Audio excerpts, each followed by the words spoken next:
दोस्तों आज चलते हैं। आज हम लोग चैप्टर 1 का पार्ट 1 हमने करा दिया था।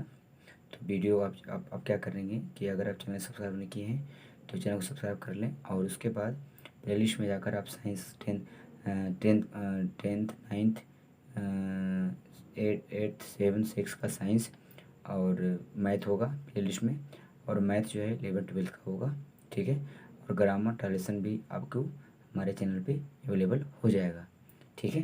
धीरे धीरे मैं कोशिश करता हूँ कि जीके का भी करूँ, लेकिन आप अभी फ़िलहाल साइंस देखिए 10th क्लास को, और अधिक से अधिक अगर हो सके तो वीडियो को भी शेयर करें, ठीक है। देखिए अगला है हिंदी में द्विविस्थापन अपक्रिया, है ना। द्विविस्थापन अपक्रिया, इसमें क्या है कि देखिए वह अपक्रिया विद्युत विस्थापन अपक्रिया के जिसमें आयनों का परस्पर विस्थापन होता है, यानी आयनों का आदान प्रदान होता है। A plus B B C C, A B plus C D plus B C, तो क्या हो जाएगा, ये आयन इसको देगा B C plus A D. तो Na2SO4 AQ मतलब एक्विलिय यानी जलीय, BaCl2 AQ मतलब जलीय, BaSO4 देखिए ये हमारा इसको आयन प्रदान किया BaSO4, और Na2 डबल है तो 2 कॉमन ले ले तो नमक बन गया, सॉल्ट बन गया। अब चलते हैं इंग्लिश में। Double displacements reactions, that is the reaction called is double displacement reaction in which ions are mutually exchange, right। उसी तरह एग्जाम्पल है, ठीक है। अब आते हैं हम लोग अपक्षेप। जब कोई अभिकारक क्रिया करते हैं और उत्पन्न उत्पाद विलय अवस्था में रहता है और विलयन में नीचे स्थिर हो जाता है अपक्षेप कहलाता है। यानी कि अपक्षेप जो है, तो उसी तरह अपक्षेप यानी द्विविस्थापन की एक प्रक्रिया है, एक भाग है। NaCl AQ plus AgNO3 AQ plus Ag, देखिए ये हमारा हो जाएगा AgN, ये भी आदान प्रदान कर रहा है ना AgCl, फिर हो जाएगा NaNO3। तो अब उसको बोलते हैं प्रिसिपेट बोलते हैं उसको। When two reactant and product form the remain insoluble and settles, जिसके अंदर में जो जलीय यानी विलयन और गुलियन होगा ना, जो घुलने वाला होगा और जो नहीं घुलने वाला, उसको कहा जाता है अपक्षेप। लेकिन इसकी जो एग्जाम्पल है वो आपका द्विविस्थापन का है, ठीक है ना, क्योंकि इसमें भी देखिए दो दो था, है ना, 1 2 है ना।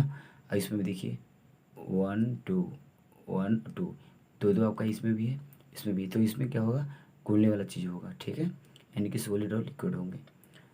तो formed remain soluble settle when two reactant and product formed remain insoluble and settle as solids, it is the called a precipitate, PPT इसको बोलते हैं। It is the called a precipitate such reaction in which precipitate is formed। देखिए same आपका example है NaCl AgN3 Q एक्वेंसिस, अभी आ जाएगा, देखो इसके साथ किया AgCl, तो ये हो गया। तो ये वो किसका होता है, लिक्विड्स का, है ना, ये हमारा गैसेस की होती है। क्लियर हो गया। अब आगे देखिए ये ऊपर होगा गैसेस नीचे सॉलिड्स का, ये हो जाएगा NaNO3। क्लियर हो गया दोस्तों। रेडॉक्स अपक्रिया उपचयन तथा अपचयन क्रियाओं साथ साथ होती है, इसलिए इन अपक्रियाओं को रेडॉक्स अपक्रिया कहते हैं। उपचयन मतलब ऑक्सीकरण, किसी पदार्थ में ऑक्सीजन की वृद्धि होती है और हाइड्रोजन की हानि यानी कमी होती है। अपचयन, किसी पदार्थ में हाइड्रोजन की वृद्धि तथा ऑक्सीजन की कमी, ठीक है। C+2 उपचयन। अब देखिए यहाँ देखो दोस्तों, अपचयन का मतलब क्या बताए थे, हाइड्रोजन की कमी और ऑक्सीजन की हाइड्रोजन की वृद्धि ऑक्सीजन कमी।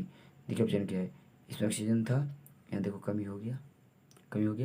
ऊपर देखो इसमें ऑक्सीजन नहीं था तो देखो यहाँ कमी ज़्यादा हो गया, ऑक्सीजन हो गया ना, इसमें तो वृद्धि हो गया। अब देखिए इंग्लिश में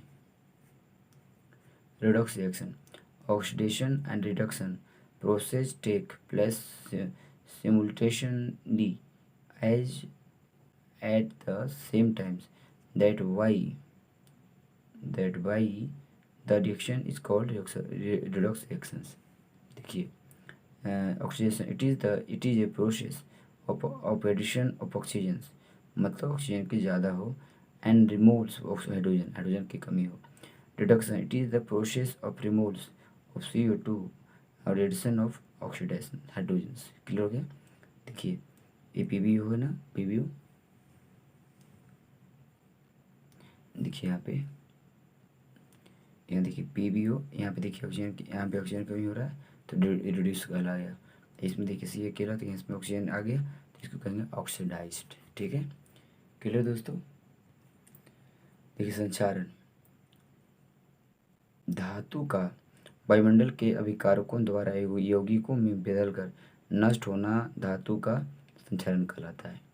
अब आ गया corrosion, the process of eating a bit of the metals by the action of atmosphere reagent changing the metals into its compound is called corrosions. मतलब कि जो मतलब प्रोसेस होती है, जो भोजन जो मतलब धातु वायुमंडल जैसे ऑक्सीजन हो गया जो होता है उसको जो बदल जाता है नष्ट में, तो संचारण वही तो होता है। जंग लगते हैं कैसे, हवा में छोड़ देने से, पानी में भिंगाने के बाद कोई वस्तु को बाहर छोड़ दो तो जंग लग जाती है, पानी में रखने से, ये सब चीज़ें होती है। अब देखिए जंग लगने का हानिकारक प्रभाव, जंग आयरन ऑक्साइड होती है, बिल्कुल ऑक्सीजन होती है जो भंगुर है, भंगुर मतलब उसके ऊपर है, और धातु की सतह से, धातु जो सतह से निकलता है अलग अलग होता रहता है। इस प्रकार लोहे की बनी वस्तुएं क्षतिग्रस्त हो जाती है। भाई तुम लोहे की छोड़ दोगे बाहर, उसको पेंट नहीं करोगे तो जंग लगेगा ही, क्लियर है ना। जंग लगने का कोई तो कारण है, हवा लगना, ऑक्सीजन की से। अब harmful effect of rusting, hydrated irons oxides it easy brittles substance and moves away from the surface and the object is damaged।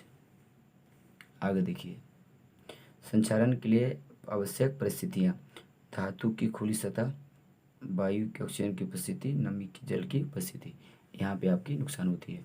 Condition necessary for rusting, open surface of the metals, presence of air oxygen, presence of moisture waters, clear है। अब आगे बढ़ें दोस्तों। अब हम आते हैं विकृत गंधिता। जब खाद्य पदार्थ कुछ समय तक असंरक्षित रखी जाती है तो उसे अरुचिकर गंध एवं स्वाद आने लगता है अथवा विकृत हो जाती है, उसे विकृत कहते हैं। खाद्य पदार्थों की विकृत होने रोकने के समान उपाय, खाद्य पदार्थों को निम्न ताप पर रखना, खाद्य सामग्री को वायुरोधी बर्तनों में रखना, खाद्य सामग्री की थैली में नाइट्रोजन भरना। देखो कहने का मतलब है कि इसको विगंध क्या होती है, जो चीज़ हम तेल में छानते हैं जैसे चिप्स हो गया, कुरकुरा हो गया, उसके अंदर में नाइट्रोजन गैस भर जाती है, इस कारण से स्वाद अच्छा लगता है। जब हम थैली को फाड़ते हैं, फाड़ने के बाद चिप्स को बाहर निकाल के खाते हैं तो थोड़ी देर के बाद वो सिकुड़ जाता है। तो वही बोल रहा है कि खाद्य जो पदार्थ होती है ना कुछ में असंरक्षित रखी जाती है, यानी उसी तरह से तेल में अगर है तो उसको पीने में बंद करके रखो तो आपका स्वाद अच्छा रहेगा। समझ में आ गया। तो इसी तरह ये लिखा हुआ है कि आने विकृत गंध स्वाद आने लगता है, इसलिए गंध अलग अलग गंध में आने लगता है। ठीक है दोस्तों, आपको अगर वीडियो अगर अच्छा लगा तो लाइक और शेयर सब्सक्राइब जरूर कर दें। फिर मिलते हैं आपको अगली वीडियो में। नमस्कार, जय हिंद, जय भारत।